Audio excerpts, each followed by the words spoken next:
on the Black Sea. Developments resulted in Russia's current military operation against Ukraine. At the beginning of the operation, European Commissioner for External Relations, Joseph Borrell, stated that the outcome of the operation would be decided on the battlefield.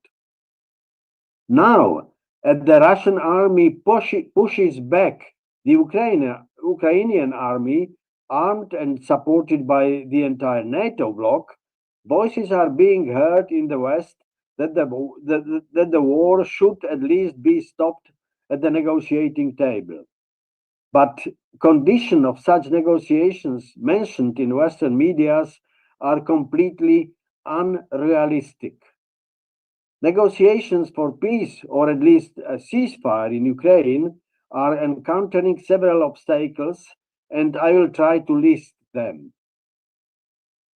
Russia has a deep distrust of the West, especially of the United States and Great Britain, because they have deceived it more than once.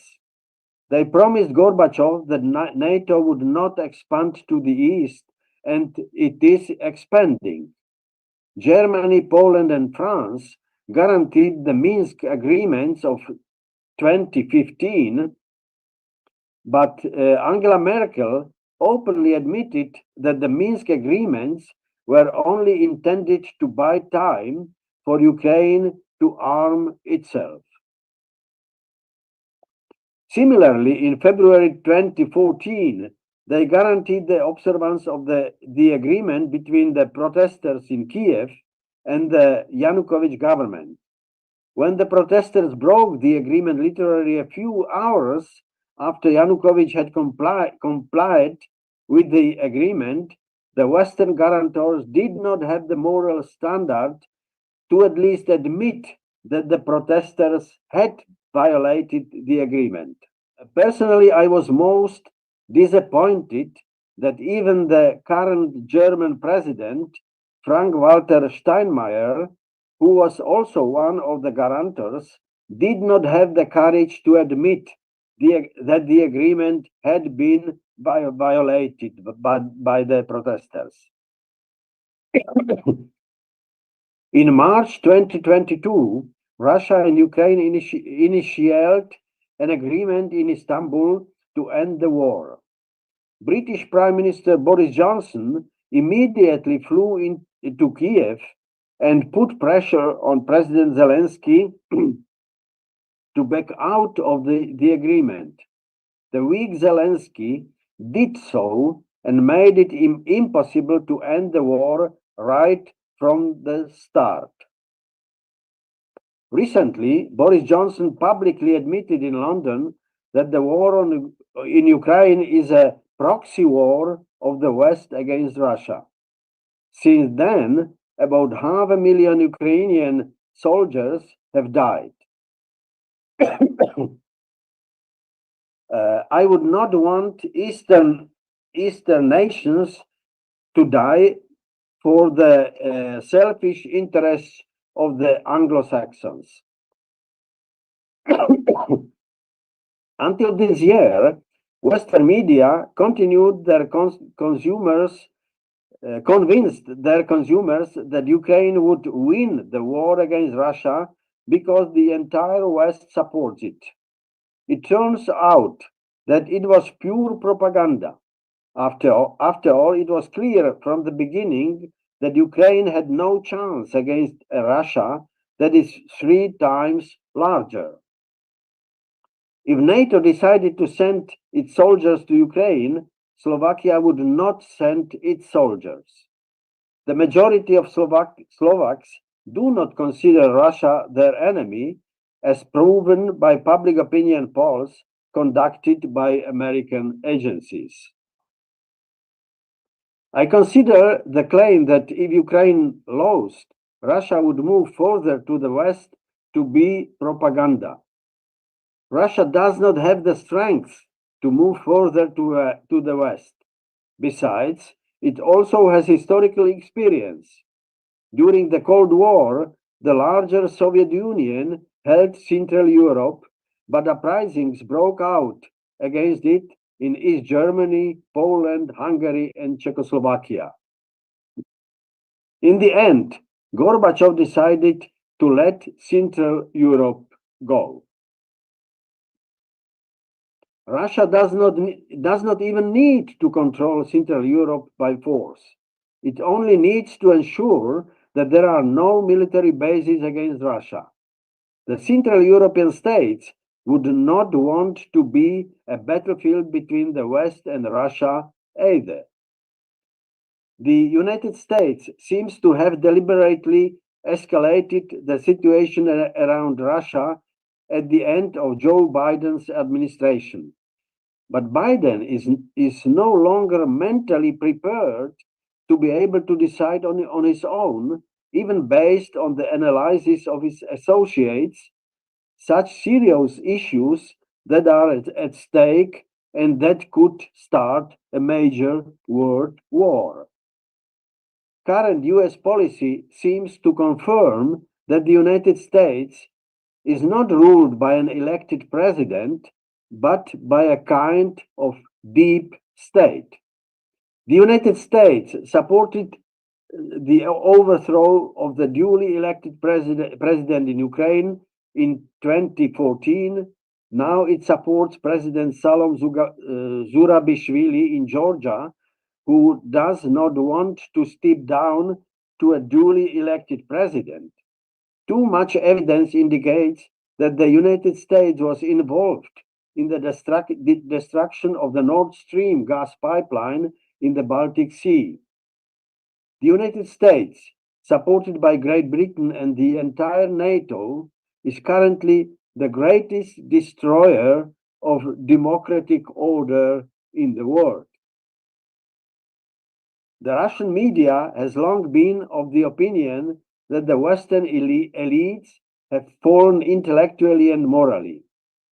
It is difficult to enter into serious negotiations with such elites and especially to rely on them to fulfill the agreements made.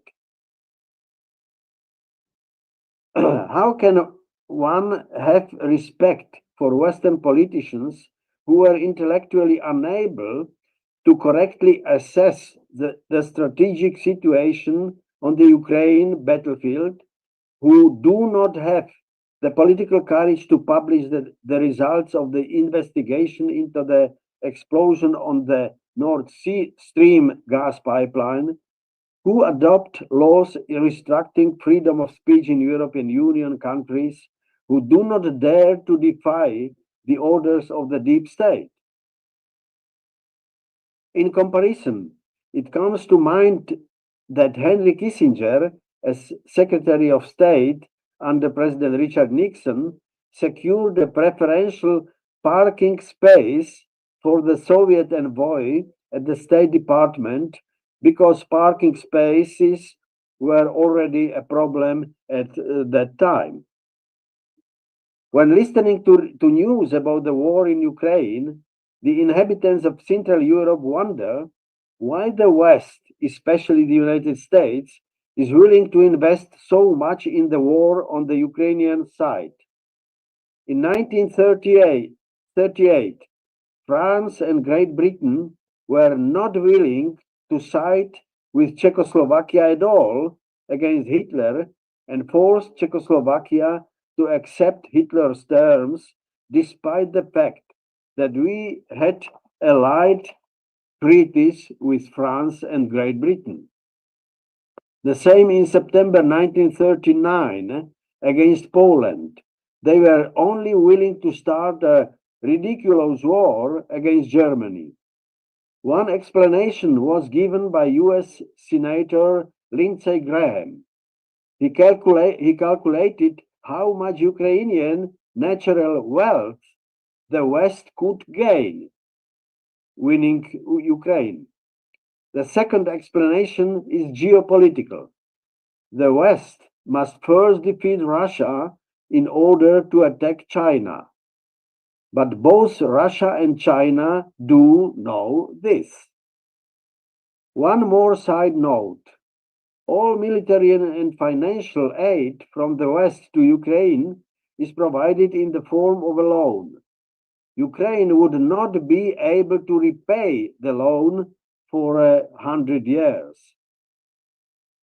But if Ukraine lost the war and then continued as a successor to the current Ukraine, but in another legal form, all the loans to the current Ukraine would be just a piece of paper.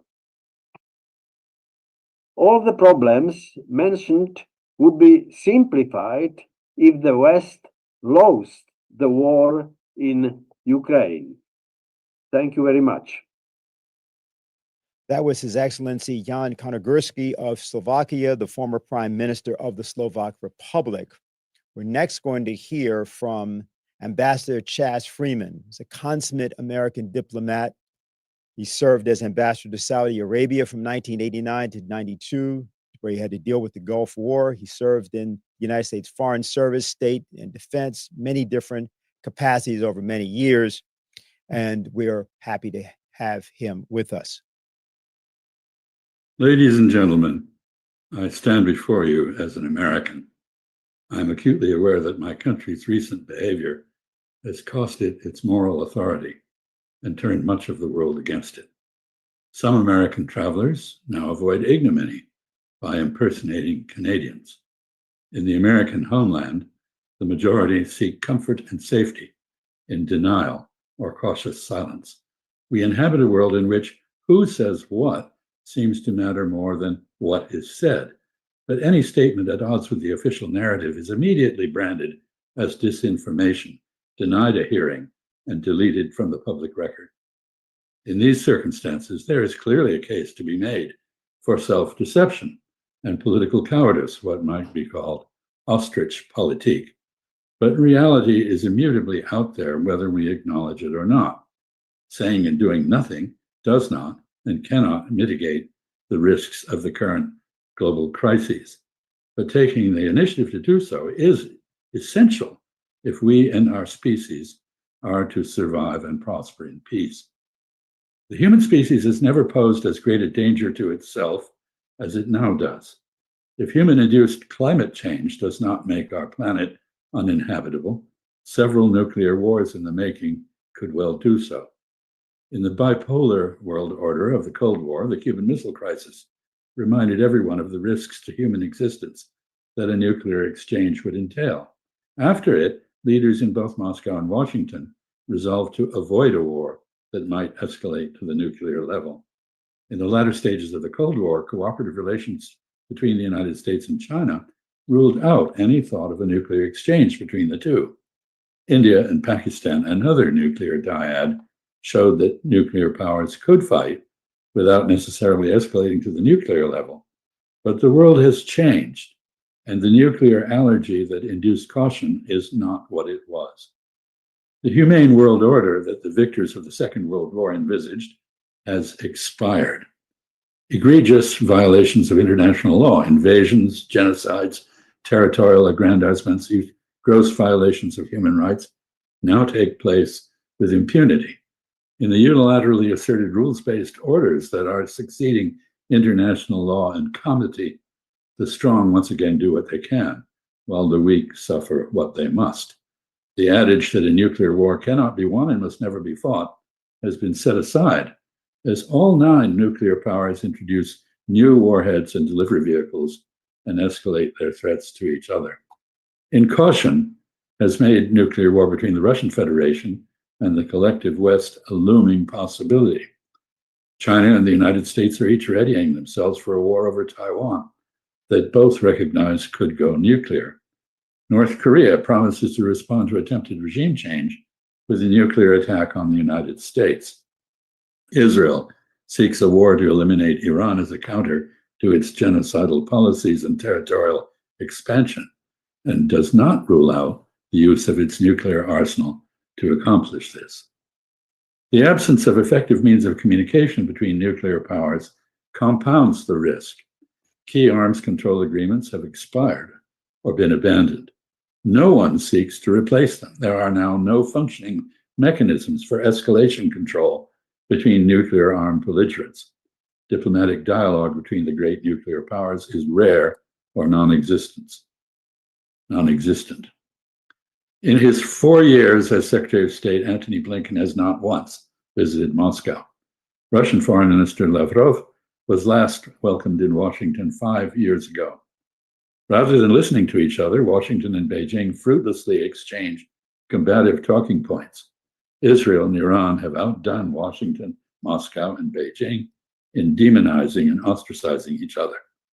In the absence of a vision for peace backed by diplomacy, the drift toward further escalation in Ukraine, West Asia, the Taiwan Strait, and Korea continues unabated. Ukraine has valiantly resisted invasion by Russia, but has now clearly lost the war. It is militarily exhausted. The war has devastated its infrastructure and ruined its economy. Russia is steadily taking more of its territory. Ukraine has been depopulated. The West, nonetheless, continues to insist that Ukraine fight Russia to the last Ukrainian. But the remaining Ukrainians need peace, not war. To end the war without further losses, Ukraine must return to the unpalatable Russian terms to which it agreed 2.5 years ago at Istanbul.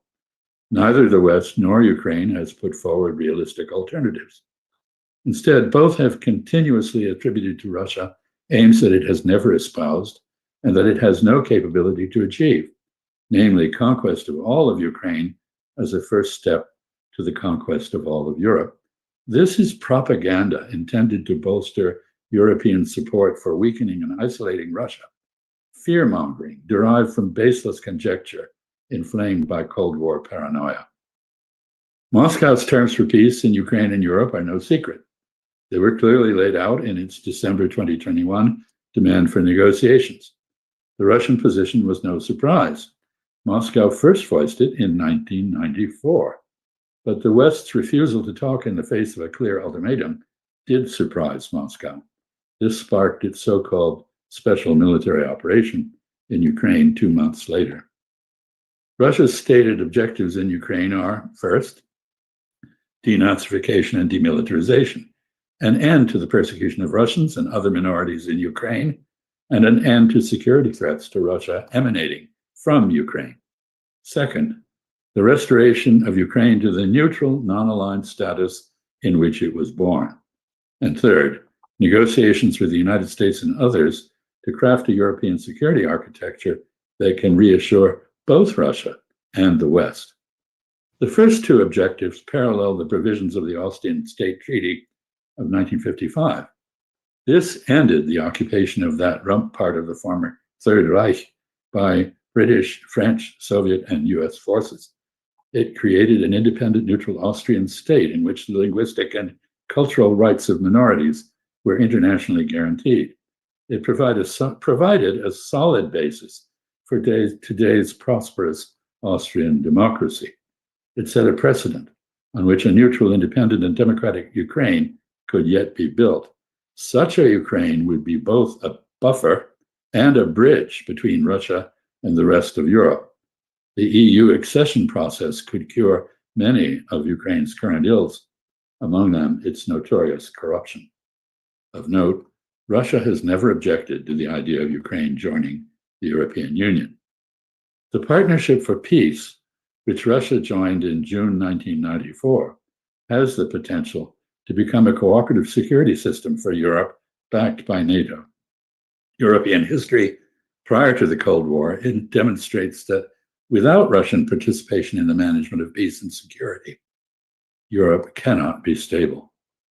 Given Kyiv's repudiation of the Minsk Accords and the blood Russia has spilt to protect Russian speakers in the oblasts it has officially annexed, Moscow expects to keep them. There is little doubt that this accords with the will of their inhabitants. But Russia needs to allay concerns in the West about its strategic intentions. This is a prerequisite for the achievement of a stable peace in Europe. Reluctant as it may be, Russia should consider permitting internationally supervised referendums in the parts of Ukraine it has occupied. In Ukraine, as in the Korean conflict, an end to the fighting will likely follow rather than precede negotiations. A Korean-style armistice would perpetuate tensions and animosity rather than creating a Ukrainian peace on which a broader European peace could be built. Ukrainians and Russians must fix borders that enable them to coexist peacefully in future. As was the case in the Peace of Westphalia, negotiations will be complex, take time, and involve talks in diverse forums with varying participants. But difficult as they may prove, negotiated solutions for both Ukraine and a new European security system are both overdue and desperately needed. I have more to say, but I'm out of time. Thank you. Thank you, Ambassador Freeman. And we will be hearing from the ambassador during the question and answer period. Let me also just note that he was the main interpreter for President Richard Nixon in Richard Nixon's famous 1972 visit to China. So he is a consummate diplomat and represents a tradition in the United States that we hope is revived yesterday, actually. Now we are going to hear from Professor Zhang Weiwei of China, Professor of International Relations at Fudan University. Thank you, Madame Helga Zeppa LaRouche, for your kind invitation to address this important conference to celebrate the 40th anniversary of the Schiller Institute. We have done so much in promoting peace through development and dialogues between civilizations over the past decades. Indeed, the world is faced with many crises and challenges. Nothing more accurately captures the overall mood today than the Munich Security Conference report for the year 2024, entitled Lose-Lose, suggesting that the post-Cold War optimism regarding security and development has dissipated, and much of the world is faced with a situation of lose-lose for all. Is there any possibility to achieve a win-win for all rather than lose-lose for all? And let me draw with this short presentation a comparison between Europe's lose-lose with, from my point of view, Asia's win-win, so to shed some light, hopefully, on this hugely important issue facing mankind today. As far as Europe is concerned, the Ukraine crisis has caused so much human toll and destruction, as well as deep anxieties across Europe, from inflation to human migration, from energy crisis to economic recessions and more. And above all, the loss of peace for Europe. Even the prospect of a nuclear war is a realistic and disturbing concern for many people in Europe today. In contrast, as far as Asia is concerned, especially from what I call the China-ASEAN space, with 2 billion people, or 3 times the population of Europe, this space has enjoyed peace, development, and prosperity for nearly 5 decades, remarkable win-win in contemporary world history.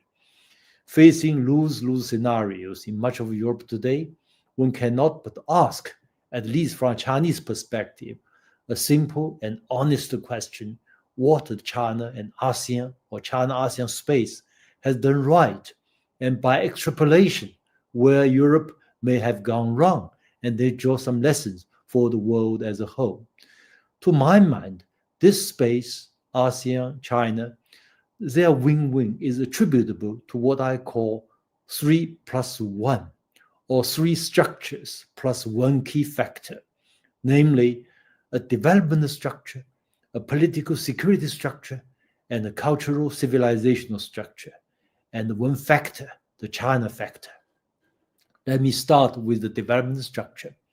Different from Europe, whose economic structure is very much politicized, the China-ASEAN space gives a top priority to development per se, which is viewed as the indispensable condition for stability and security and development. This development structure includes well-institutionalized China-ASEAN Free Trade Area and the RCEP, world's largest free trade area, and the China-led Belt and Road Initiative BRI, and more. This space has now become an epicenter of world economic growth. China alone contributes more than 30% of the world's to world economic growth for close to a decade running. Europe is first in the world to declare a Green Deal with much fanfare. Yet, how many people still remember that? In contrast, China has completed its Green Deal within a decade through its own down-to-earth model of development, and ASEAN is its main external beneficiary. So Bill Clinton may be right when he said stupid is the economy. Second, political security structure. ASEAN has established the famous ASEAN centrality principle, maintaining non-aligned stance, don't pick sides, actively promoting regional integration and creating a set of dialogue mechanisms for major powers such as 10+1, 10+3, and 10+8, and more. Likewise, fiercely independent itself, China firmly supports the ASEAN centrality principle. China was the first country to join the Treaty of Amity and Cooperation in Southeast Asia, to establish a strategic partnership with ASEAN, to sign the protocol of the Treaty on the Southeast Asian Nuclear Weapon-Free Zone. Third, cultural civilizational structure.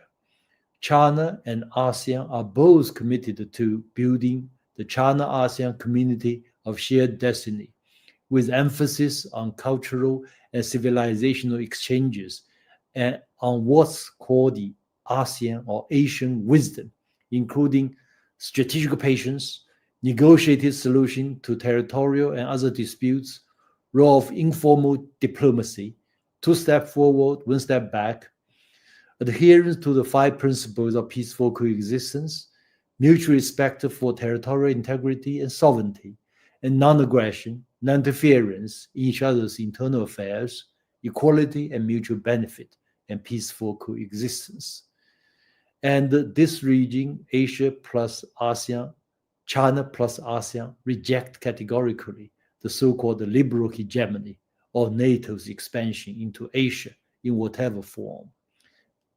Thanks to the 3 structures, Southeast Asia, often described as the Balkans of Asia, with all its diversities in race, ethnicity, ideology, and political systems, and with its so-called curse of geography, has been turned into a blessing of geography. And this positive trend is now being extended into Central Asia, and its so-called curse of geography is also being changed into a blessing of geography, thanks to the BRI, as this landlocked region is now land-connected and becomes an indispensable bridge between Asia and Europe. As a result, geopolitical dilemma for ages and centuries in this space is now turned into what may be called a new geo-civilization, rather than being pitted against each other. People here share more of the Chinese BRI philosophy, that is, discussing together, building together, and benefiting together. In this context, one may better appreciate Chinese leader Xi Jinping's 3 global initiatives, respectively for development, security, and civilizations, which are based on the successful experience of China, ASEAN, and others, and will inspire many other countries and peoples. As for the one key factor, let me borrow the NATO's phrase, the decisive enabler, not in the NATO sense of accusing China being the decisive enabler of the Ukrainian crisis, which is ridiculous and nonsense, but in the sense of China being the decisive enabler of the win-win for China-ASEAN space and more.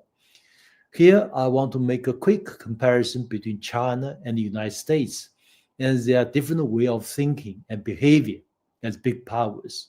First, The US treats other countries as either a friend or foe, while China, with a much longer time frame as a civilizational state, treating others as a friend or potential friend. Second, China does not have the messianic tradition to convert others or a militarist tradition for conquest, as compared with the United States or the former European powers. The absence of religious wars in China's long history was a source of inspiration for many European Enlightenment giants such as Voltaire, Leibniz, and Spinoza. It reminds me of my debate with Professor Fukuyama, the author of the End of History thesis. The debate took place in the heyday of the Arab Spring in 2011. He predicted China will experience its own version of the Arab Spring. I said no chance, and the Arab Spring will soon become the Arab Winter. Indeed, it became Arab Winter soon, and if Europe could have heeded the counsel of by Chinese scholars like me, Europe could have avoided perhaps this tragic refugee crisis, a human migration crisis. And third, of all the major powers, China has the highest threshold for the use of force, a great tradition from ancient times of China, from the time of Sun Tzu of 2,500 years ago. When China first tested its nuclear device in 1964, China declared that it will never be the first to use nuclear weapons, nor will it use nuclear weapons against non-nuclear weapon states. If all nuclear powers can emulate China, there will be no danger of a nuclear wars in the world. However, civilizational state is first and foremost a modern state with powerful defense capabilities. China has very clear-cut red lines, which no foreign country can cross. During the Cold War, there were no hot wars between the United States and USSR, but unfortunately, two hot wars between China and the United States, the Korean War in the 1950s and the Vietnam War in the 1960s and 1970s.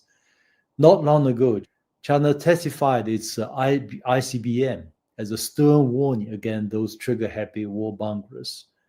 I myself have long ago coined a concept called Mutually Assured Prosperity, MAP, for the Sino-US relations to replace the outdated Cold War concept of mutually assured destruction, MAD, and now we have every condition to do that. Fourth, China has an overall vision for the world vastly different from that of the United States. China stands for unite and prosper, not divide and rule. China stands for one human community, rejecting categorically the American philosophy of on the table or in the menu. The Schiller Institute has put forward many great projects, such as the Oasis for the Middle East, in part to overcome many crises like illegal whatever, refugee crisis, and more. Technologically speaking, China today has mastered a good number of green technologies to make use of deserts for producing renewable energies for the benefit of mankind. But it's necessary for the regions concerned to develop enough political will so as to achieve meaningful peace and development, or better still, to develop mechanisms similar to the three structures I've just described for China ASEAN, for development, for political security, for cultural civilizational dialogues, and for this one key factor, that is vision and support from one or two major powers. That's crucial for this kind of projects to be successful. I know this is not easy at all, yet I'm hopeful that this great vision, better for mankind, will become reality one day. With this optimistic note, I complete my speech today, and many thanks again for your patience. Thank you very much. And thank you very much, Professor Chang. That's Professor Zhang Weiwei, Professor of International Relations, Fudan University, China. And I understand he's going to be on for the Q&A, which is, considering it's 12 hours difference. We really thank you for that. We're going to move immediately into Scott Ritter. former UN weapons inspector in Iraq. And he also has an event I believe he will be involved in later today after our events as well. Why don't we go right to Scott? Hello, my name's Scott Ritter. I've been asked by Helga Zepp-LaRouche to prepare a video statement in lieu of my inability to participate directly in this very important conference on international security. Today, I'll be addressing the issue of the potential of a nuclear conflict between Russia and the United States. I have for some time now been stating that I believe that this is not just a possibility, but increasingly becoming a probability given the trajectory of relations, the deterioration of relations between the United States and Russia, especially as they center in on the issue of Ukraine. I'm also believe that the situation warrants being described as an existential threat to the survival of not just the United States and Russia, but the entire world. That contrary to some public speculation or articulation by American officials, in particular Rear Admiral Thomas Buchanan, the J6 or Director of Plans for Strategic Command, which is the American combatant command responsible for America's strategic nuclear arsenals and preparing to use those in time of war, that there could be a limited nuclear war, or somehow that the impacts, geopolitical, destructive, and otherwise impacts of nuclear conflict could be limited. I believe that a nuclear war would result in the termination of humanity as we know it today, and make the existence of modern nation states like the United States and Russia impossible, given the outcome. And that, therefore, it is responsible to say that the situation we face today is perhaps the most dangerous situation the world has ever faced in the nuclear era. Now, there may be some people that will say, well, wait a minute, what about the Cuban Missile Crisis? I'd like to point out a couple things. One, the Cuban Missile Crisis was a very dangerous situation, and history is right to judge it as such. But the size of the respective nuclear arsenals of the United States and then the Soviet Union, when compared and contrasted with the arsenals of the United States and Russia today, pale in comparison. The destructive power today is far greater, and the ability to deliver this destructive power to targets around the world with great precision is unmatched. Moreover, at that time, there was direct communication between the United States and the Soviet Union. President John F. Kennedy was able to communicate directly and indirectly with Nikita Khrushchev, the first secretary, the general secretary of the Communist Party of the Soviet Union. Moreover, ambassadors of the Soviet Union met with American leadership, ambassadors of the United States met with Soviet leadership, and there was a viable, meaningful back channel that played an important role in facilitating communications. And it was through this communication that a compromise solution was able to be reached that brought an end to the threat of a nuclear war. Today, there is no communication, no meaningful communication between the Biden administration and the government of President Vladimir Putin in Russia, not because Russia doesn't want the communication. The United States State Department, Secretary of State Antony Blinken has ordered the State Department not to have any communications with their Russian counterparts, and the Department of Defense has likewise given similar instructions regarding their defense attachés and military on military professional. There are a handful of exceptions, deconfliction channels regarding the situation in Syria, and the occasional direct conversation between senior military officials in the United States and their Russian counterparts. But this does not constitute anything that remotely resembles the level of coordination that took place in the Cuban Missile Crisis, and void of any such connectivity, any communications. The possibility of a compromise solution, the probability of misunderstanding, mistakes, misjudgments.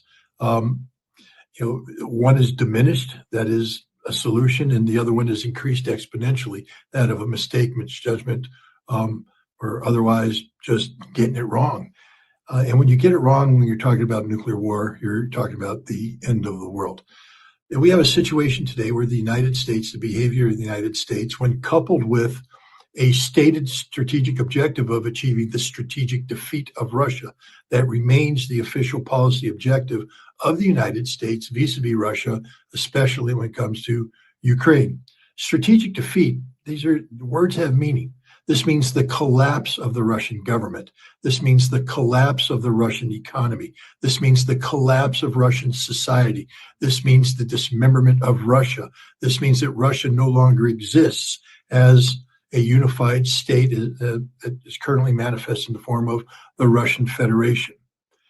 If the Russians reversed the tables and said they were seeking the strategic defeat of Russia, of the United States, and we defined that, those terms when applied to the United States, not only would the American public and the American body politic voice opposition, but we would view this as an existential threat, and we would respond accordingly and justifiably.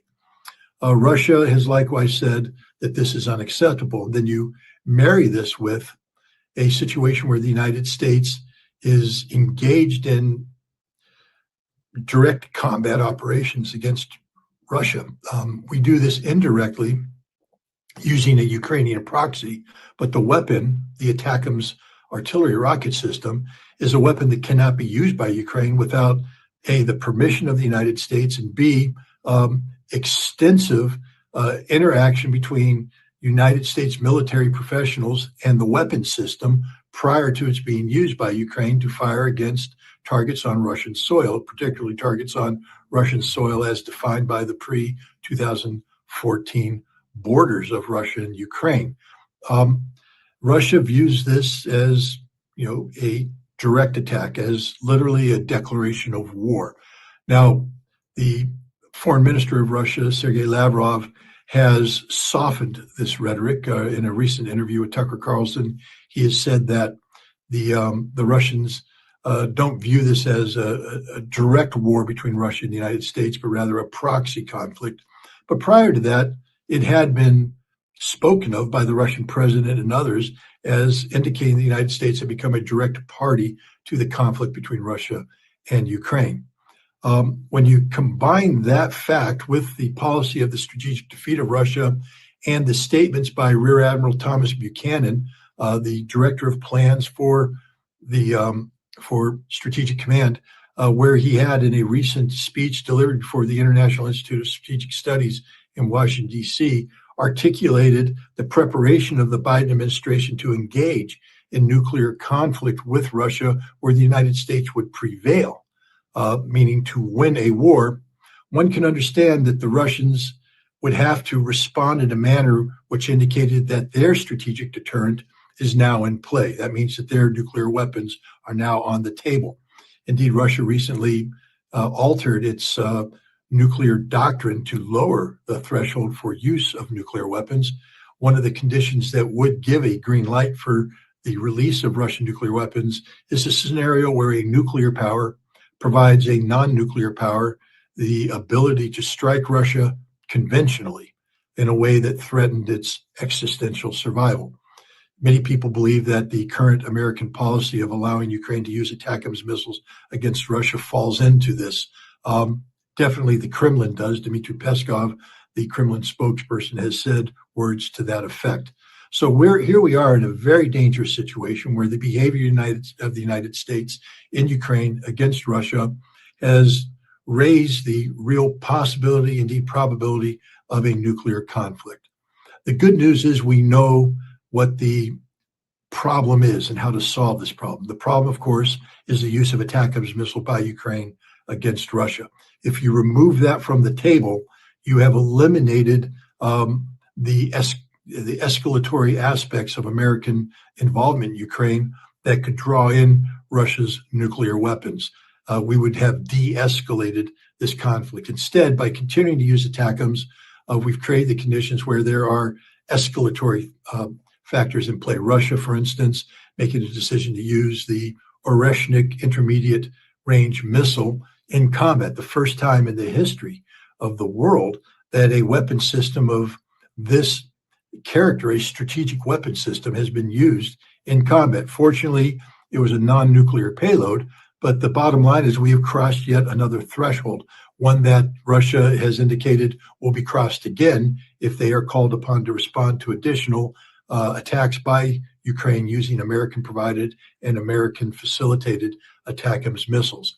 Right now, as we speak, the United States Congress, the House of Representatives, have several initiatives underway to put pressure on the Biden administration to get a reversal of that decision.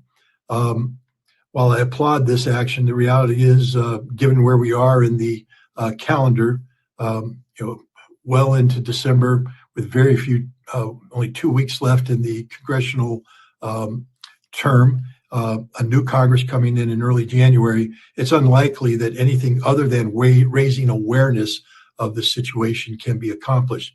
But this, in and of itself, is very valuable. You see, it's not the Biden administration's reversal of the ATACMS decision that's going to salvage the situation. It's the actions of the incoming Trump administration. And by raising the profile of the danger of nuclear war and the existence of a realistic solution to this problem, again, the denial of permission to Ukraine to use American ATACMS missiles against Russian soil, one can hope that the Trump administration will make the appropriate statements to the effect that this policy will not be continued on during the Trump administration. And then we have a situation where we can hope that the officials in the Russian Federation are listening, and they can understand that what is being done is within the framework, or I should say the intent equivalent to that famous scene in Jerry Maguire where Tom Cruise and Cuba Gooding Jr. are talking about cooperation, and Tom Cruise says, "Help me help you." And that's basically where we're at today. By promoting the necessity for a reversal of the decision about the use of ATACMS missiles, we're telling the Russians to help us help you by stepping away from the threshold of nuclear weapons, by giving peace a chance, by giving the incoming Trump administration an opportunity to act in a way that reverses this very dangerous policy by the Biden administration that greenlights the use of ATACMS missiles against Russians. Thank you very much for allowing me the opportunity to participate, and good luck with your conference. We've just heard from Scott Ritter, former UN weapons inspector in Iraq, and we are going to be converging on our question and answer period. We have approximately another hour and 15 minutes left in our event today.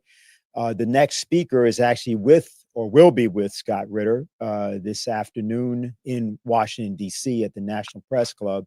This is retired Colonel Larry Wilkerson, former Chief of Staff to the United States Secretary of State Colin Powell.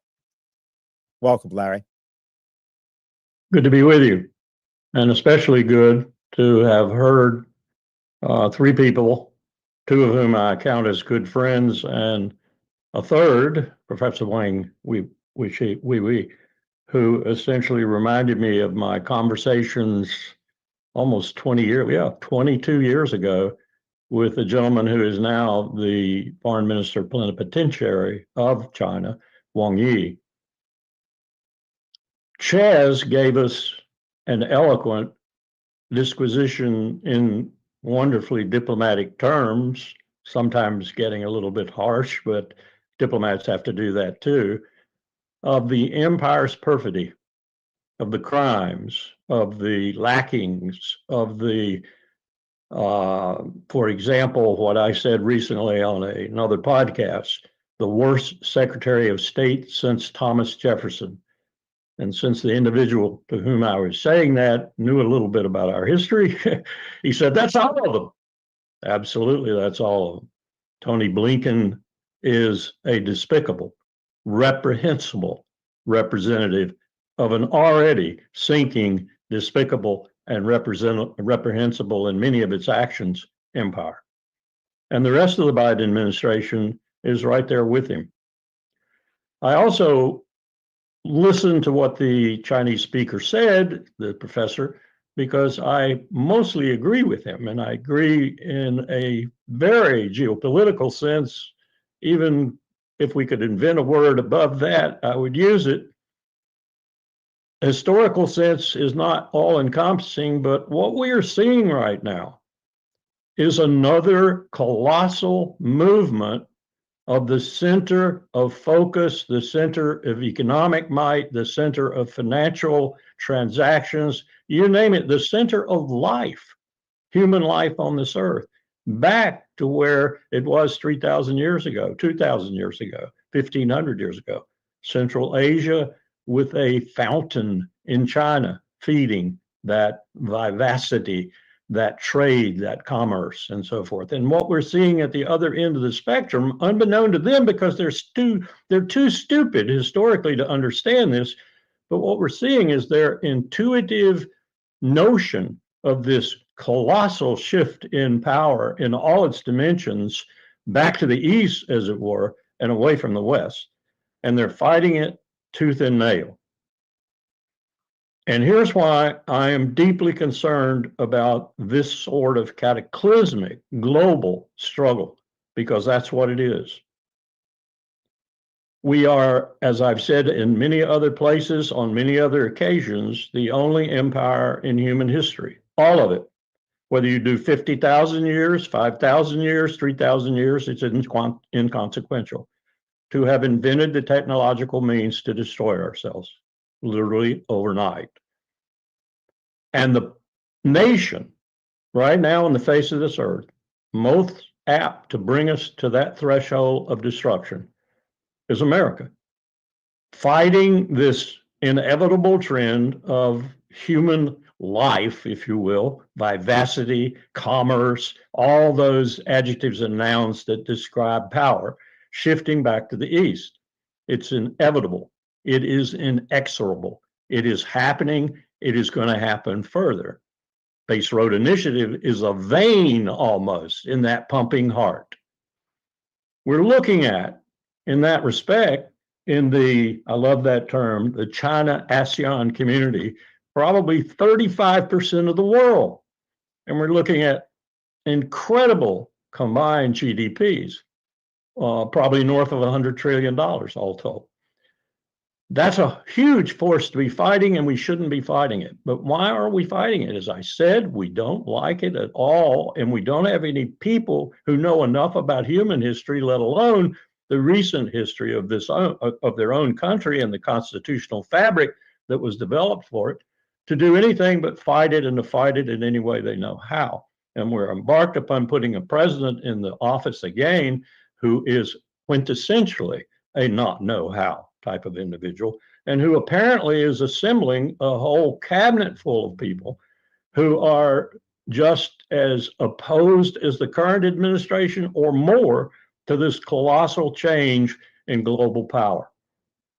What does that mean in my terms? 31 years in the United States Army. What does it mean? It means that we are going to resist it with everything we have in our arsenal. And let me paint just one or two scenarios for you.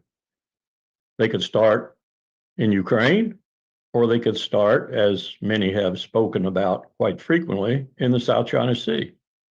And what would we do in either place where our bluff, for that is truly what it is, and NATO's participating in that bluff because they're our poodle right now in all manner, except for Hungary and Slovakia and a few others who are thinking about it, like Germany and France.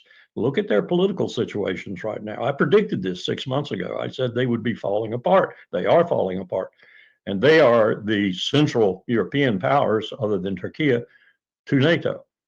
So this is all brought about by our desire to maintain our power in the world, nay, to extend it.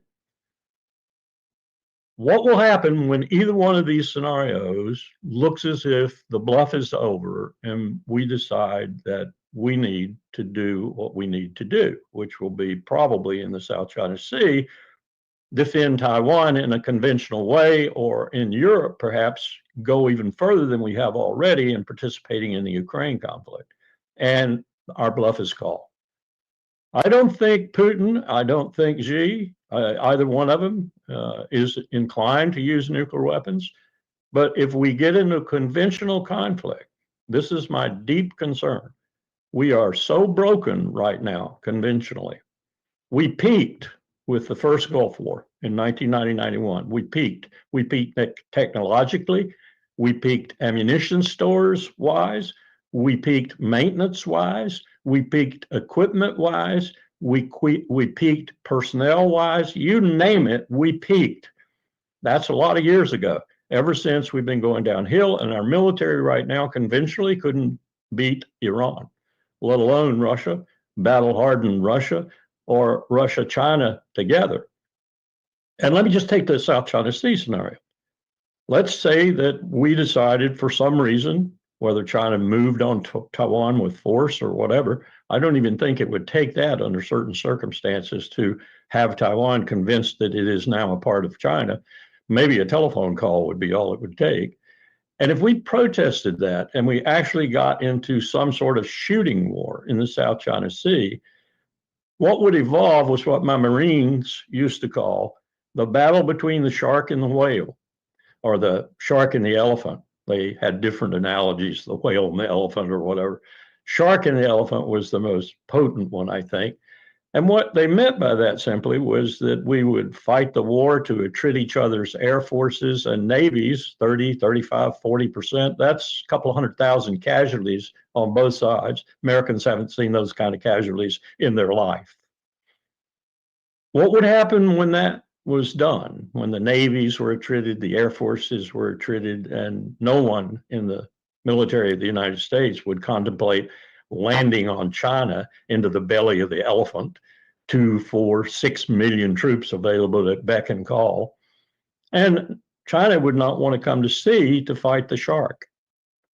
So we would contemplate using nuclear weapons. Every war game I ever participated in, that's the way the game evolved. If the start point was the South China Sea or Taiwan or the Philippines or any place involving China, we would be the first to use nuclear weapons, as I think we would be in any conventional circumstance, even Iran, because we would be losing, we would be taking horrendous casualties the American people have never seen before.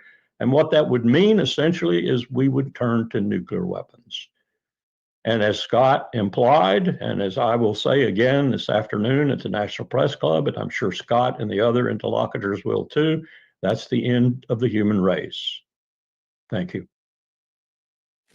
Well, thank you, Larry, for your clarity and the message. That will be at the National Press Club. It's called No Nuclear War, A Call to Reason, and that will begin in approximately 5 hours. Let me now say we're going to go to our final presenter for today, and that is Ambassador Hossein Mousavian of Iran, the former ambassador from Iran to Germany. Good morning, everyone. I was asked to discuss about the Iranian nuclear crisis, non-proliferation in the Middle East during President Trump. During presidential campaign election, President Trump said, I would like to see Iran be very successful. The only thing is they cannot have nuclear weapon. I do not want to get involved in a change in the country's government.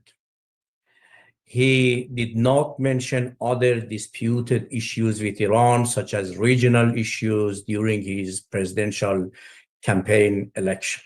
However, I believe during President Trump, we may be faced with one of the following 4 scenarios. Scenario number 1, if his only issue is about no nuclear bomb, a new nuclear agreement that guarantees Iran will not have access to nuclear weapon. Reaching an agreement might be possible based on 2 principles. Principle A, Iran will accept maximum verification and inspection mechanisms as well as maintaining an open and transparent nuclear program to ensure no nuclear weapons are being developed in Iran. The second principle would be in exchange for the Iranian transparency measures, the US will lift nuclear-related sanctions. Scenario 2. The issue for Israel and other opponents of JCPOA in the US and the region was and is about the sunset clauses. They argued that sunset provisions would expire after a certain period, leaving Iran free to pursue nuclear weapons. If the sunset provisions in the JCPOA are to be made permanent, it would amount to a blatant discrimination regarding the NPT treaty.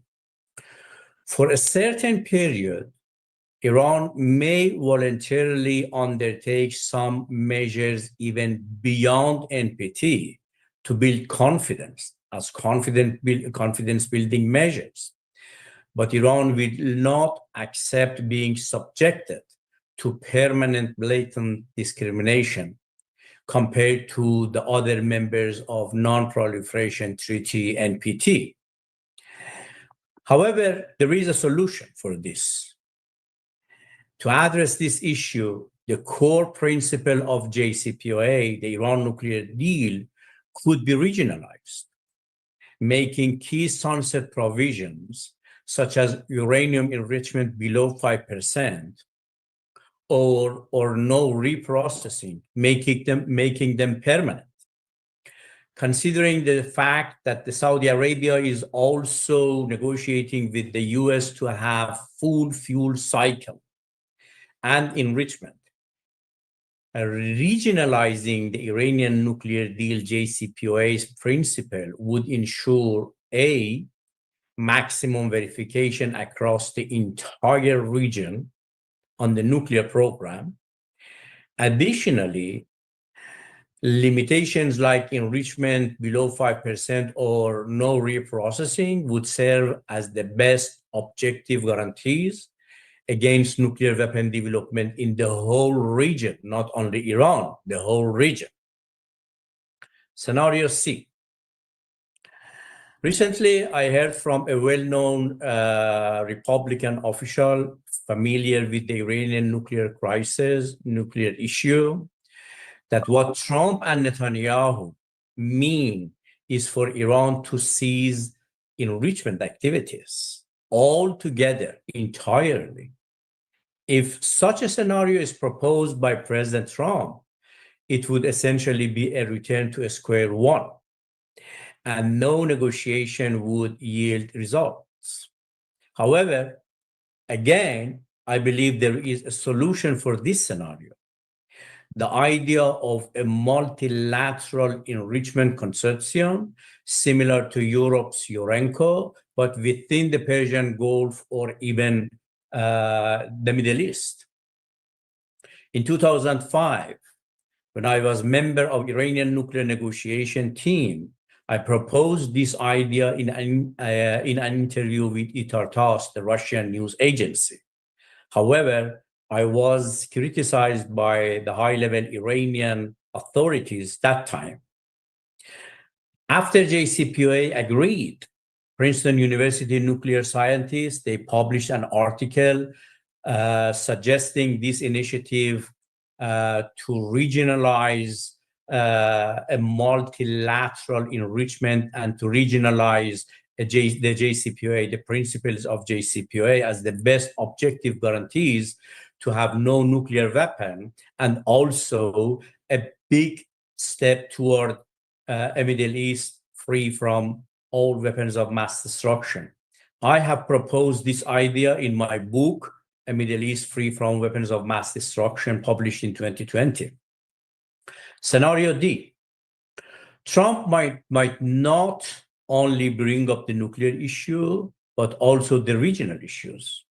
Mas'ad Balouz, Trump's advisor on Middle East, recently just told French newspaper that Trump has 3 issues with Iran: nuclear, missiles, and the Iranian regional allies' access of resistance, or as they say, Iranian proxies. In that case, the 2 countries would need to engage in a comprehensive and inclusive dialogue, which reaching an agreement would be extremely difficult and complicated. Nevertheless, the Middle East, due to decades of war, has sunk into mire of poverty and instability, and currently is at the verge of collapse. To save this region, major initiatives are required, such as ending the wars, eradicating terrorism, realizing the Middle East free from all weapons of mass destruction, non-aggression pacts between the countries, and constructive development initiatives like Schiller Institute or ISIS Plan. Thank you very much. Thank you very much, Ambassador Hossein Mousavian of Iran, and he is with us for questions and answers and discussion. We're now going to go to that segment and bring up our entire panel, and that is Helga Sepp-LaRouche, Professor Dmitry Trenin of Russia, President Ramotar of Guyana, Prime Minister Konogorsky of Slovakia, Professor Zhang of China, Ambassador Freeman, United States. Scott Ritter is not with us. Colonel Wilkerson is also with us, and Ambassador Mousavian. So this is just even announcing it shows how serious and how, in one sense, impressive, but at the same time, how serious our situation is. Helga, I'm going to go to you first and just ask if there are any thoughts or reflections you have about everything that's transpired this morning. Yes, I think what struck me by in the remarks of the different speakers, let me just briefly touch on that. I think the comment of Dr.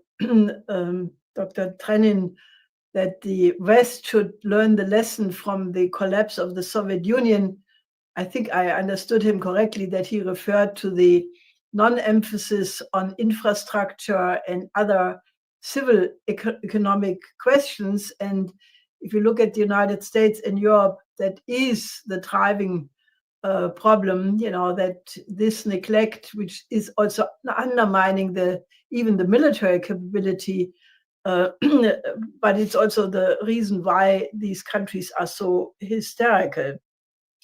I think what President Ramotar said, that we have to find a way of getting rid of nuclear weapons, I fully agree, and I raised the proposal by my late husband in making it technologically obsolete as compared to only arms control. That I think is an issue to be hopefully discussed, and his emphasis that the problem could be solved if the West would join the BRI. I think that's the center of my whole discussion. President Konogorsky raised the important question that it's not clear of who is ruling the United States. Obviously, Biden is not in that position. I fully agree with the disappointment about Steinmeier. I could say a lot more about that because Steinmeier was on the scene in the Maidan and he could have done something to undo the situation. Chess Freeman pointing correctly to the situation that the BRI could be a bridge for Ukraine and other regions. Professor Zhang Weiwei talked about the blessing of geography. And indeed, that is a way to look at, because Southwest Asia is the bridge between Asia, Africa, and Europe. Ukraine could be the bridge between Europe and Asia and the whole BRI. Scott Ritter emphasized the same point, which I think is really outrageous, that Admiral Buchanan was actually talking about the idea to win nuclear war, which I think is ludicrous. Colonel Wilkerson correctly pointed to the fact that the historic pendulum is swinging back to Asia, and the 5,000 or 3,000 year history of China, and Ambassador Mousavian thankfully raised the issue of the Oasis plan as a way to solve the problem, and obviously the idea of not enriching uranium to the level of weapon grade as a way to allow Iran to use nuclear energy for peaceful purposes. So I thought these points, just to touch on one important thought of each of the speakers, I think they can give ample opportunity to actually lead this discussion to, an urgent recommendation to the world where should be the next step to avoid the imminent danger of nuclear war. Thank you, Helga. What I want to do is we will give various of the speakers an opportunity to say if they have a particular thing they'd like to respond to. I just also, however, want to point out that Professor Zhang is on, and it is 11:30 in the evening in China. And I just wanted to give him, therefore, the prerogative of speaking first, since he is the most, shall we say, inconvenienced by our time. Actually, I'm right now at this particular moment in Doha Forum, and I don't know how many hours. At this particular moment, it's 7:30 p.m. Okay. Almost like European time. The point is, I have another engagement half an hour from now. So I'm supposed to have a Q&A. If there are some questions for me, I'll be more than happy to answer, to make best use of this time. Maybe even 10 minutes, 15 minutes will do. So rather, because I already presented my speech through this recorded presentation. So I'll be more than happy to answer 1 or 2 or 3 questions.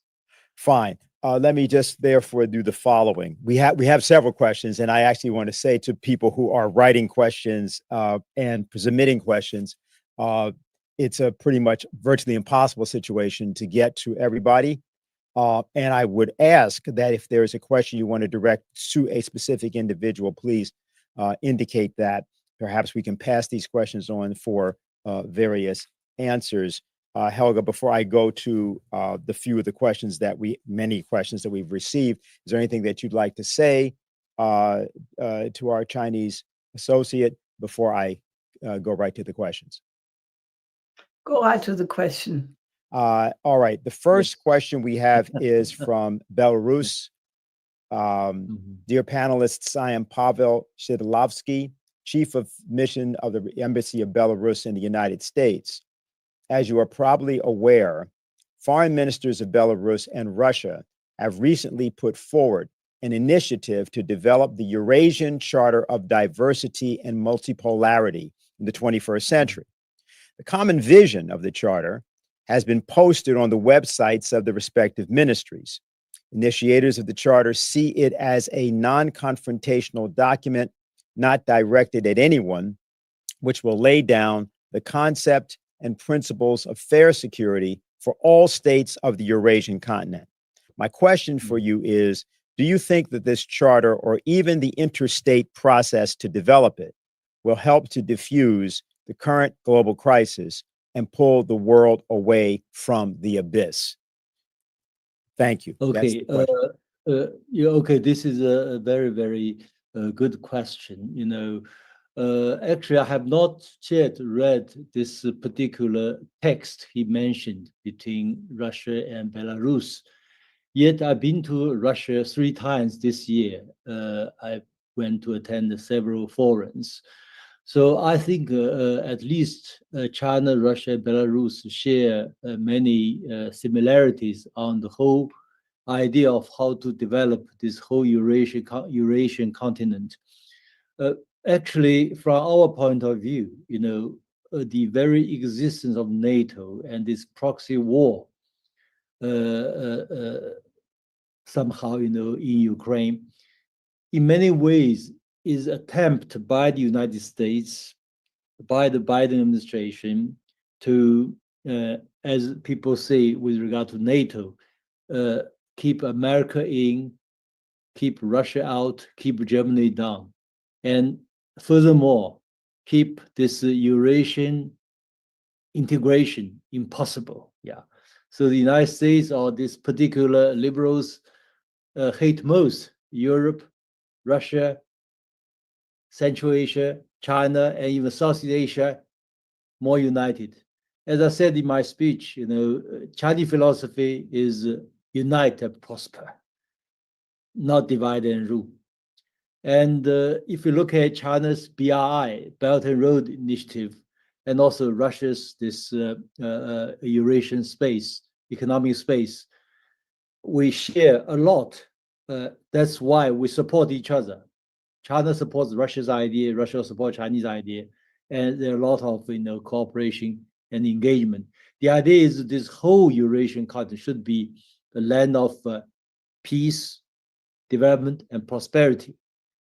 And simply, if we focus on BRI alone, already $1 trillion invested, over 4,000 projects. Because of this, as I said in my speech, Southeast Asia is already from curse of geography to blessing of geography. In many ways, Central Asia is now becoming from curse of geography to blessing of geography. So from Chinese point of view, we prefer to build this economic structure. We are, somehow influenced by Marxism. Economic structure, that's fundamental. That will change the landscape. And with economic structure available, then these good ideas put forward by Russia, Belarus, by China, by others will come to fruition. I'm pretty sure about this. That's my brief answer to your question. Thank you. Thank you very much. Would anybody else care to answer that? We can take at least one other person. If not, I'll go to the next question. Okay. Did you have something, Larry? Go ahead. I just want to say that makes my point that I was making about the humongous geopolitical, geostrategic shift of power that's taking place. But the power from the other end, as it were, is benign power for the most part, because it is focused on economics and prosperity and development, whereas the power opposing it and angry that it's happening and peeling perhaps Europe away from its hegemony is us. The next question is from Sergei Yumatov. Hope I didn't get his last name wrong. Bad there. Senior correspondent of TASS Washington. He asks, Russian Foreign Minister Sergei Lavrov said in the recent interview with Tucker Carlson that Russia does not consider the resolution of the Ukrainian crisis to be the sole purview of Moscow and Washington. Lavrov said, quote, the Europeans whisper to each other that it is not for Vladimir Zelensky to dictate the terms of the deal. It's for the United States and Russia. I don't think we should be presenting our relations as two guys deciding for everybody. Not at all. It is not our style, end quote. According to Lavrov, Russia prefers the manners which dominate in BRICS and Shanghai Cooperation Organization, where the UN Charter principle of sovereign equality of states is really embodied, while the United States is not used to respecting the sovereign equality of states. Do you have a comment on this statement by the head of the Russian Foreign Ministry? Which parties do you think should take part in settling the crisis in Ukraine? Thank you. So that is the question. And I think I'd like to ask, well, there's several people now who put their hands up. Let me go to Professor Trennan first, and then we'll come back to Professor Zhang. We do that. And Chaz, I'm going to ask you to respond to that. So, Professor Trennan. I think you're muted. You're muted. Oh, yeah.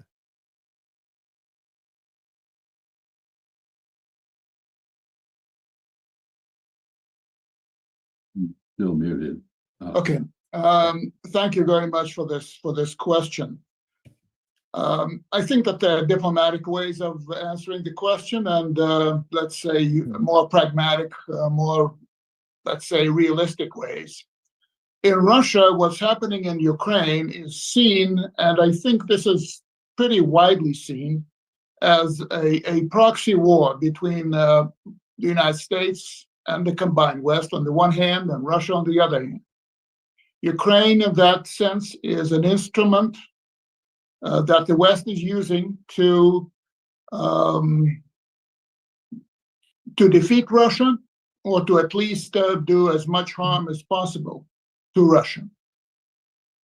Now, of course, the situation is at this point is reaching an extremely dangerous moment.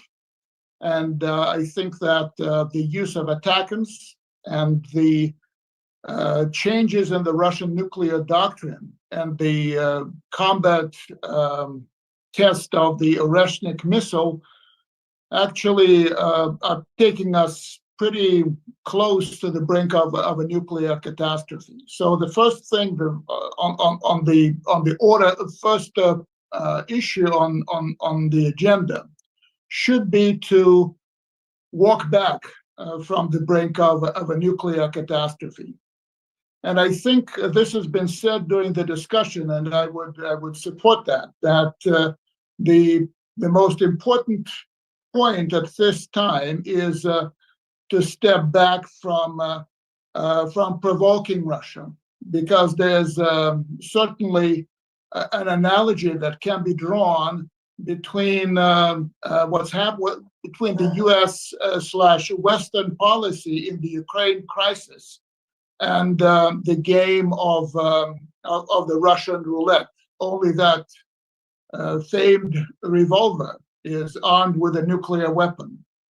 And people have been speculating where Russia's red lines are, and I think there's a certainly wide margin of error, and that people can just overstep that line unwittingly and take us to somewhere where none of us would want to be. Now, with regard to the to negotiations, I think it's still too early to talk about what format negotiations could take and when they might begin. But I think that all these niceties about sovereignty of states and equality of states being very correct, it is also important to look at the realities on the ground. And as I said, without U.S. support, without U.S. / Western support, without U.S. Western derailment of a peace deal that was almost ready in 2022 between Ukraine and Russia, the war would be over by now. It actually would have been over a long time ago. So I believe that U.S.-Russian, some sort of a U.S.-Russian dialogue, which is likely to open. Maybe it's already happening at some level, at least a pre-dialogue or something that leads to dialogue between the incoming administration in Washington and the Kremlin. And the Kremlin is certainly open to that dialogue. And I think that Lavrov's interview is one piece of evidence for that. That is the way to go at this point. I do not see, for example, Russia or Putin sitting down with Zelensky right now to discuss what? A ceasefire that is likely to buy time for preparation for another war. That's something that Russia would probably not take, having had the bad experience of 2 Minsk agreements and 1 Istanbul war. Let me stop here. Okay, Professor Chung. Yes, it's a very important question, in the sense that from my point of view, China and Russia share one objective. That is, we should change this unipolarity or unipolar world order into a multipolar world order. Indeed, the Ukrainian war per se is controversial. It's even controversial within China. Yet there is a broad consensus among Chinese and among global South that Russia's objective to change the current American-led unipolarity into multipolarity, this objective is understood and even supported by most countries. This is also why most countries do not join in this so-called sanctions against Russia. And there are some differences between China and Russia with regard to this particular unipolarity world order. I would say Russia is revolutionary and China is a reformer. Revolutionary means we try to overthrow the system. Reformer means we look at the system, there are certain positive things and many negative things. So we should fix here and there. And now, interesting thing is this revolution and reform, and these two forces are somehow merged together. So that is facilitating this transformation of the global political or diplomatic international affairs landscape. I remember not long ago, the EU foreign policy representative Borrelli said candidly, he said that today the global South has all the alternatives ideologically, economically, technologically, militarily to replacing whatever Western institutions. So this is revolutionary. Yeah, China alone can offer a lot of alternatives. Russia can also some. So the point is with this working together of the global South or global majority, I think the system is changing fast. In many ways, the rising to power of Donald Trump is in one way recognition that perhaps the United States has already overreached itself.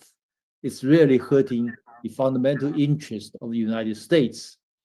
Hopefully, with Donald Trump in power, rather than keeping on this expansionist policy, the United States should understand its own limits, and gradually we work on some pragmatism, work on something more or less in the way of global multipolarity. Of course, Donald Trump is not yet exercising its power yet. We'll have to wait for January.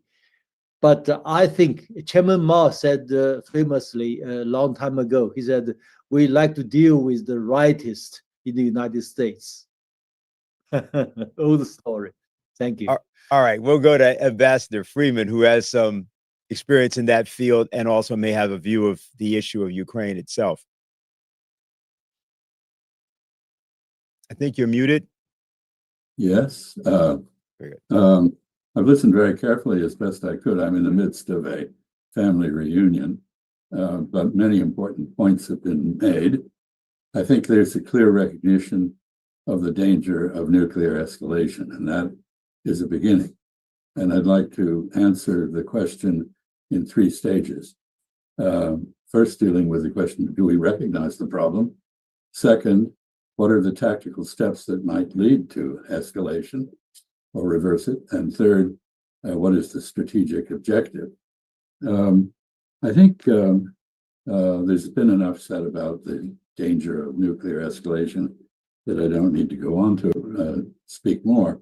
I note that after the firing of the Oreshnik missile, there was a conversation which hadn't taken place for a long time, between the chairman of the Joint Chiefs of Staff, C.Q. Brown, on the US side, and Valery Gerasimov on the Russian side. And following this discussion, it appears that Atakin's assaults on Russia have halted. And I think this is a positive step. And I hope it represents some understanding. I think the development of the Oreshnik missile is also a positive development in the sense that it provides Russia with an alternative to escalation to the nuclear level. So not everything that is happening is negative, but we still face the strategic challenges and the issue that Dmitry Trenin talked about, namely how to structure negotiations and when and how they might occur, is something I would like to speak about briefly. There are three issues primarily that have been embedded in the war in Ukraine. The first was the status and rights of Russian speakers in the Ukrainian state. This began as a civil war among Ukrainians between those who insisted on forced assimilation of the Russian-speaking population and denial of the Russians and the Hungarians and Romanians and others in Hungary, in Ukraine, of the right to use their own language to teach their children or to communicate with local government. That issue has resulted in the seizure of territory by Russia. And that issue is going to have to be addressed in a broader European context, because what is at stake is the rights of people guaranteed by the Organization for Cooperation and Security in Europe, by the former Ukrainian constitution, and by general standards of international human rights. So the parties that would negotiate on that issue are different from those that must negotiate on the second issue, which is where is the border between Ukraine and Russia?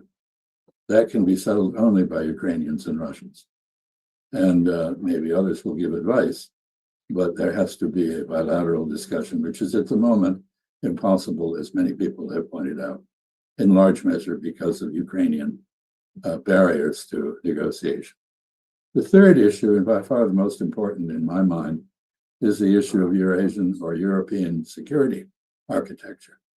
How can we come up with a system that reassures all concerned, Russians, Western Europeans, Chinese for that matter, that they do not face an intolerable threat from their neighbors?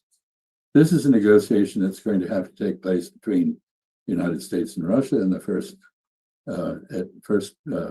instance, with participation by major European powers. Maybe China will later join this discussion.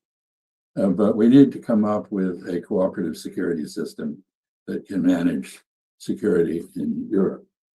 And finally, I'll just make one point, and that is we have been paralyzed in multiple contexts, whether in West Asia or in Ukraine or in the in other issues that could lead to a disastrous war, by the paralysis of the United Nations and the theory that everything that is done must be done through that universal organization.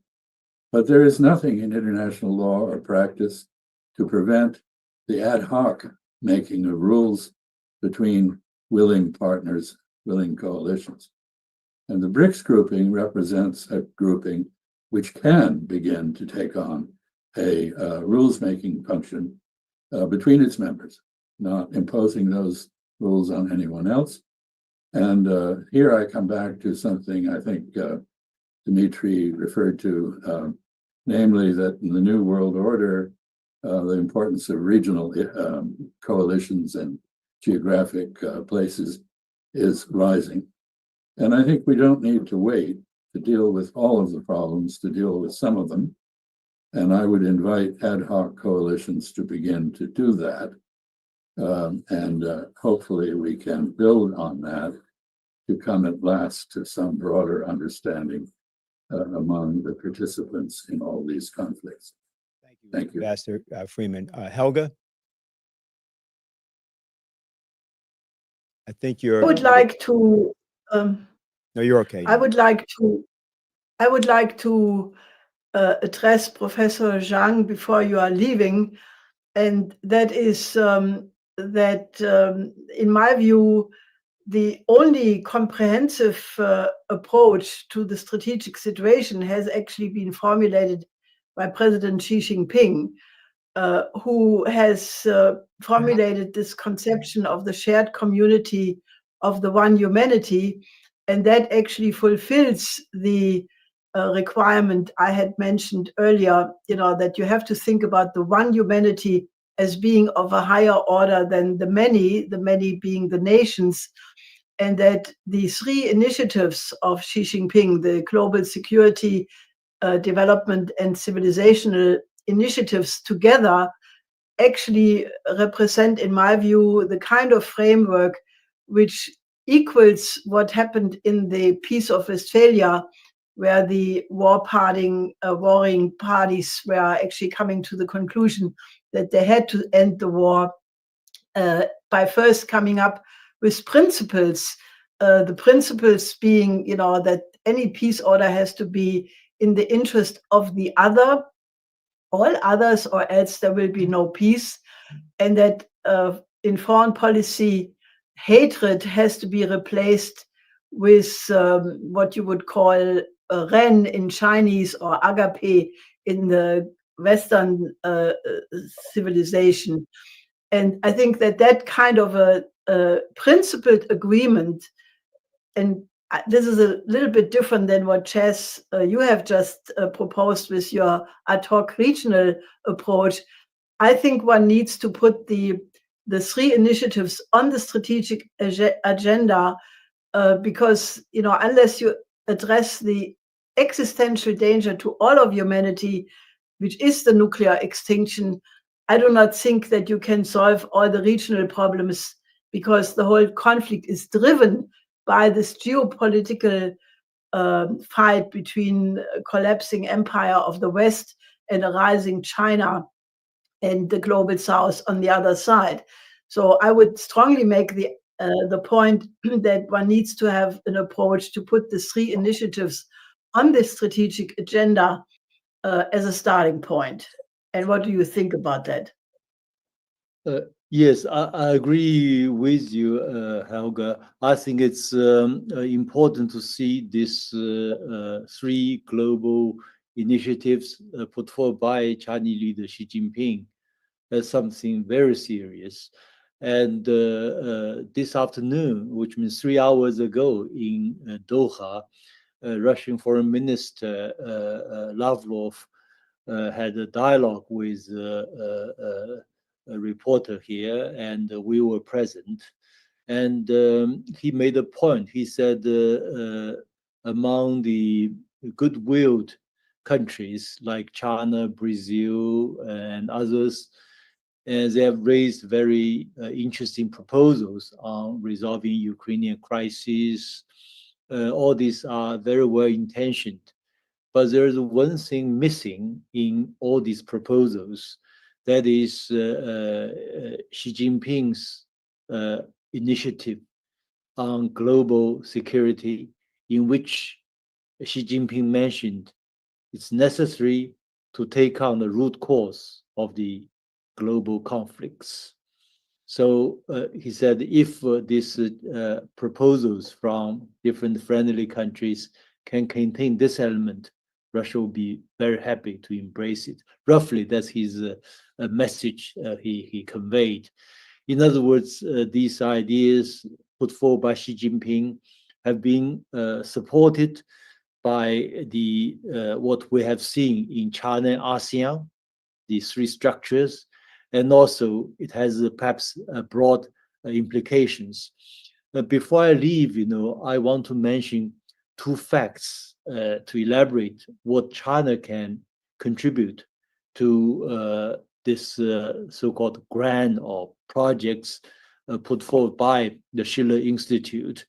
For one thing, China has just completed encircling with huge green belts for reforestation, the world's second largest desert is the size of almost 2 United Kingdom, 1.5 and a bit more. That's completely encircled. So technically, we can turn this huge land, deserts, into the platform and facilities for renewable energies and for farming. So this is revolutionary. China has good technologies today, first rate, to turn deserts into production of renewable energies. So the implication is indeed this oasis for West Africa and Middle East technologically can be achieved if there is a peace and stability. China has this technology, because this is already big. It's second largest desert, which we see. It's really a miracle in human history.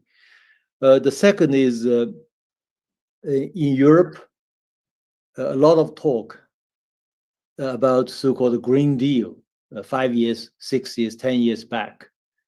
But China is the only country that has done it. We have achieved this Green Deal. We use more green energy than traditional energy. And the renewable energy today in China is already cheaper, less costly than traditional energy. So this is also revolutionary.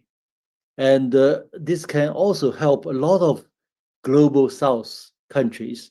Indeed, to be honest, if we talk about the prevention of climate change or this objective to have carbon reduction, and China's technological progress and practices have proven we can do this, and that will be immensely positive for mankind.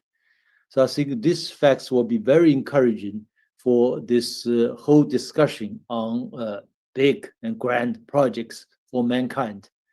So thank you very much. I have to attend another event. Yes. Thank you very much. So with your permission, I will stop here. Thank you very much for joining us, Professor. Very, very much. Thank you. Thank you very much. Yes. Yes. Thank you. And I also have a note. I know that Larry Wilkerson, I believe, also has to leave at this point. Again, Larry, that's No Nuclear War, A Call to Reason. I think that's going to be in a few hours, and just wanted to give you a chance if you're still there. I think he may already have left. Is that right? Okay, he's already gone. All right. So there are a couple of other questions here. I just want to pull that one up. And this one, which comes from, sorry about that. Comes from Inez Zenge. She's a master's degree student of international regionalism from Cameroon. It's a question to Helga, but I think it also will apply. I'll just say, here's what the question is. Africa in all spheres remains a huge market in search of investments, while the nuclear field is left out. So my question to you is, how urgent is the need for the construction of nuclear power plants in Cameroon and in West Africa generally? That's her question. Let me simply indicate there are two other questions that ask about, and I can keep these separate but I just want to indicate, because you may be interested in it, Helga, ask about peaceful nuclear energy, specifically with respect to nations like Iran or various of the nations of Southwest Asia and otherwise, because yes, there's a talk about no nuclear weapons in Iran. What about nuclear power? So there have been 3 or 4 questions that came in that also brought that consideration up. And so I'll also, after you answer, Helga, extend it to any other guest that would like to say anything about that. Well, I think nuclear power is absolutely essential and urgent simply because it has a very much higher energy flux density than even the best functioning alternative energies. And one of the revolutionary breakthroughs of my late husband was to point out and discover actually the correlation between energy flux density and the relative potential population density, which can be maintained with that kind of energy. Now, that means if you want to have a world population of not only 8 billion, but eventually, more, 10 billion, 20 billion, and even beyond that, you need to have the higher energy flux densities to do that. We have produced a brochure, which will be the topic of discussion tomorrow morning in the first panel, for a crash program for the electrification of Africa, because 600 million people in Africa still have no access to electricity. And we have proposed a crash program to do that. But, using especially existing technologies in the, alternative, but also fossil realm, but starting at the same time nuclear energy, because it takes several years to complete them. And that is our approach to address the migrant question, because, right now we have a migrant crisis both in the United States and in Europe. Trump wants to build a wall along the Mexican border. The European Union wants to beef up the paramilitary Frontex organization to push back refugees, basically, giving them the fate of drowning in the Mediterranean or being miserable in a refugee camp around the Mediterranean. The alternative would be to have the kind of cooperation between the Western nations and the Belt and Road Initiative countries, the Global South, to cooperate in the crash program for the electrification of Africa, starting with turbines in the northern coast of Africa, but then especially start nuclear power plants right away, and in addition start certain game changer projects like the building of the Inga Dam in Congo and the Transaqua, bringing the water from the Congo River all the way down through a system of canals to Lake Chad, and that way creating electricity for the 12 countries along the way, which would open the possibility of industrialization of the heart of Africa. So my emphatic question is yes, absolutely. And it is that kind of joint ventures between the BRICS and Western countries which could solve the geopolitical confrontation and at the same time find a human way to the migrant question rather than building walls. Okay, thank you. Yeah, and I have a sort of this is a question that came in from a well-known person to me, Sean Stone. He was talking about how he had done a documentary on nuclear power several years ago. It was clear that the idea of peaceful nuclear power should be the right of all nations. We hear about Iran or other nations. We also know about the situation with Israel not acknowledging that it possesses nuclear weapons, so that this has become a very complicated issue. But it's clear that if there's going to be economic development of nations and security among nations, this is a feature that has to be discussed. And he would like to have Ambassador Freeman and also you, Helga, and if anyone else would like to talk about that, speak to that. I think you're still muted. Chaz, you're muted.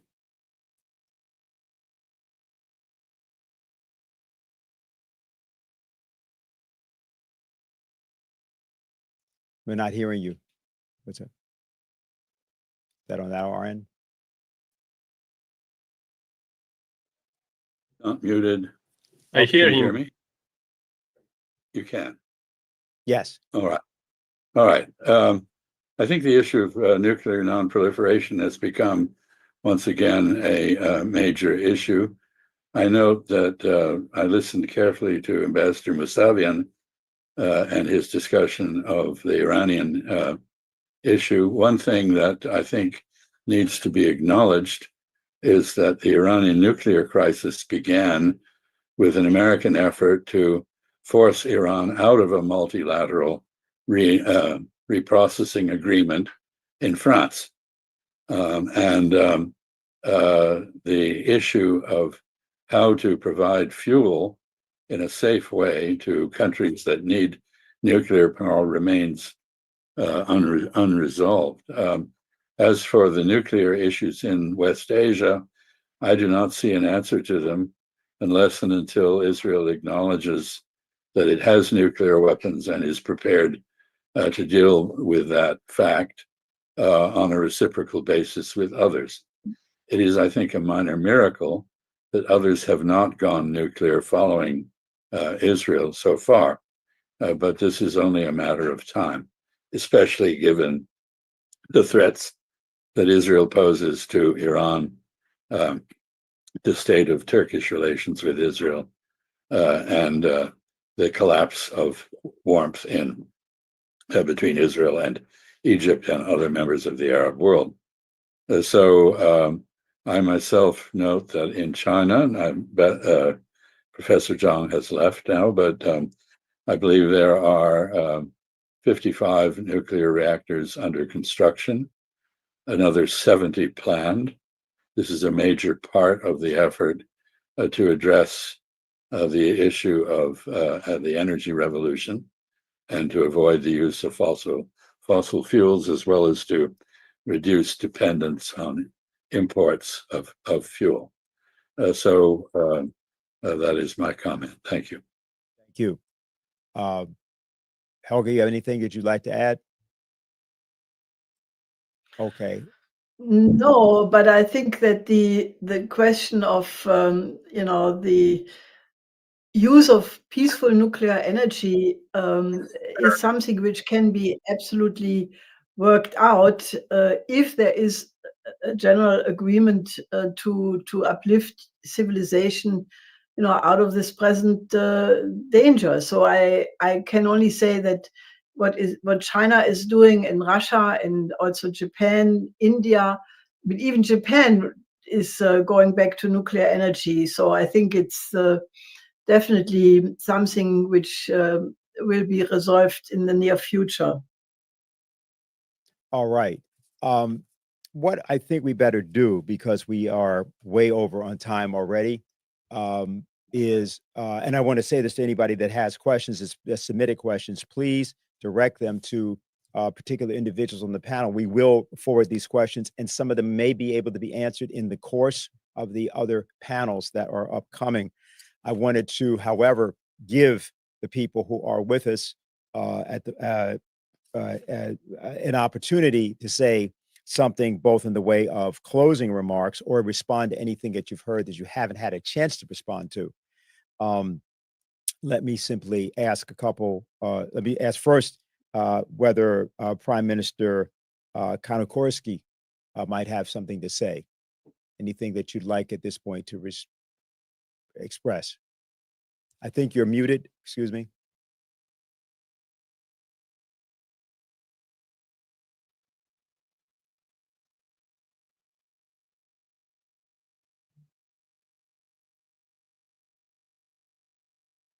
Yes. Is it okay? Yes.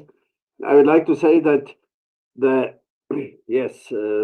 countries stay now in front of a crisis that they should solve in days or weeks. But this crisis has rose from the distrust of the collective West and the East, especially Russia, from distrust that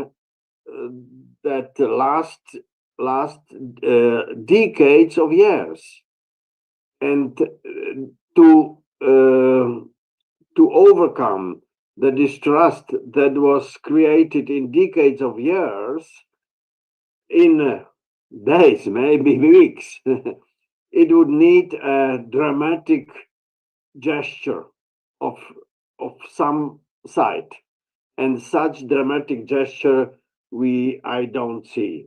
That's our problem. All right. Well, thank you. President Ramatar, how about you?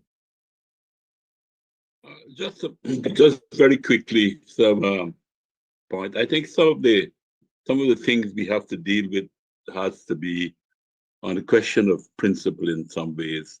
That even the supreme international organization like the United Nations sometimes doesn't act in a very principled way.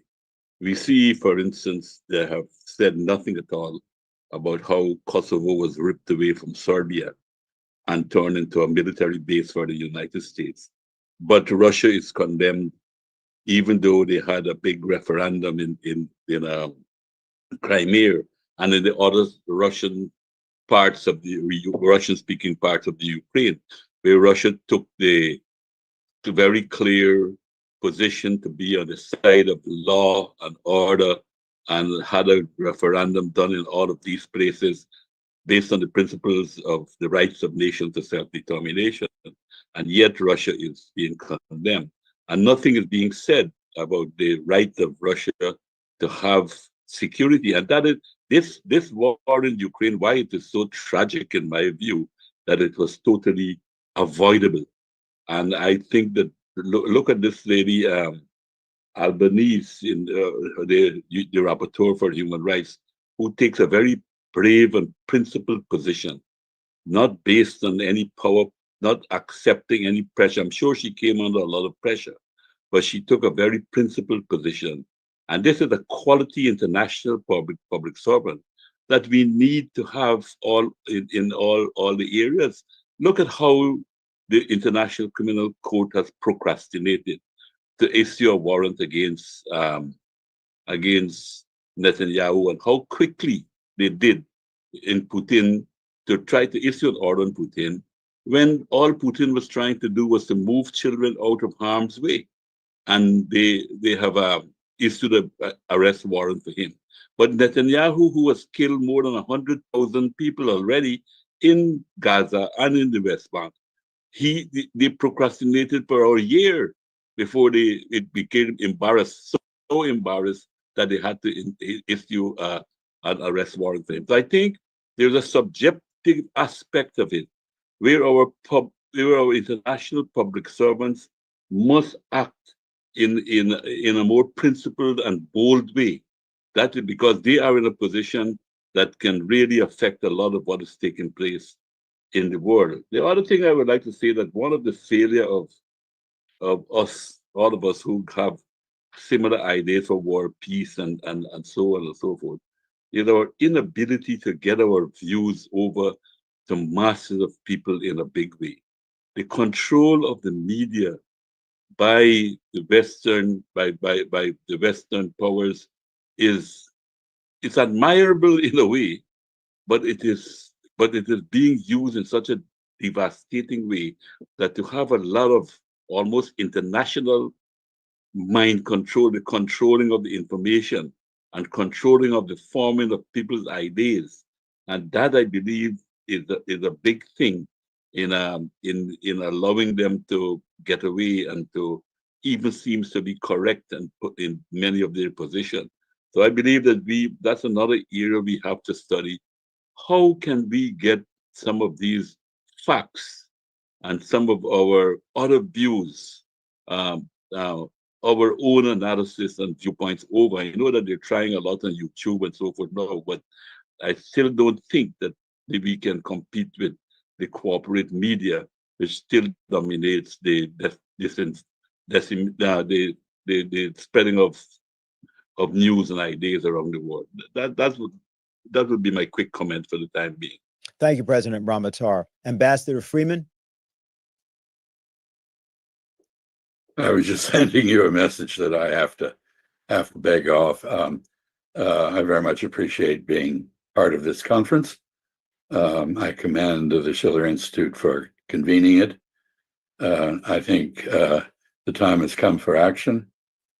Some of us have proposed actions. I hope we will continue the dialogue and actually take those actions. And I thank you. Bye-bye. Thank you very, very much for being with us. We know what it means for you to be here, and I think everybody heard that you're speaking on behalf of the America that we wish to exist. I believe, Helga, we're now at you. Well, I think it is clear that the time left for the discussion of such a very complex strategic situation is too short. I can only say, we have 3 more panels, and I would urge all the listeners to engage with us, take the proceedings of this conference. And, there were so many rich ideas presented in the comments of each of the speakers that I think it does warrant. Maybe you can organize events in your living room, invite your friends, invite your neighbors, colleagues, get a discussion, because I think that the thing which is so horrifying is that those people who have studied the matter closely are all, or many of them, are convinced that we are on the verge of the abyss. Nuclear war could happen in the short term, but then if you look at the large masses of people who are unaware of it, that is actually the frightening thing, because in the 80s, when we were with the medium-range missile crisis, the SS-20, the Pershing II, being also in a condition of launch on warning, you had hundreds of thousands of people in the streets in Germany. And now people are, not really up to it, even so the situation is in many people's view, also expressed today, much more dangerous than then. So I think what we should do is take this discussion of today as a starting point to mobilize the population towards the idea that we need a new security and development architecture.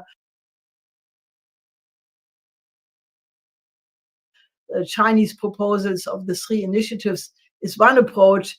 My proposal to have a new strategic global security and development architecture is another approach, going back to the Peace of Westphalia. But let's have a discussion, because we cannot have a situation where humanity is marching into its demise without even a discussion and the mobilization of every moral fiber we have in us to prevent this from happening. So that would be my wish to you. President Ramotar, Prime Minister Karnakursky, Al-Ghazep LaRouche, we want to thank you for being with us today. We want to also thank Ambassador Hossein Mousavian of Iran, Colonel Larry Wilkerson of the United States, Scott Ritter and of the United States, and Chaz Freeman of the United States, Professor Zhang Weiwei of China, and Professor Dmitry Trenin of Russia, for all being with us at this panel. We also obviously want to thank all of you for listening and participating. Our next panel, panel 2, the great projects to overcome the migrant crisis, the new quality productive forces, a new just world economic order, will be beginning at 1 p.m. 1 p.m.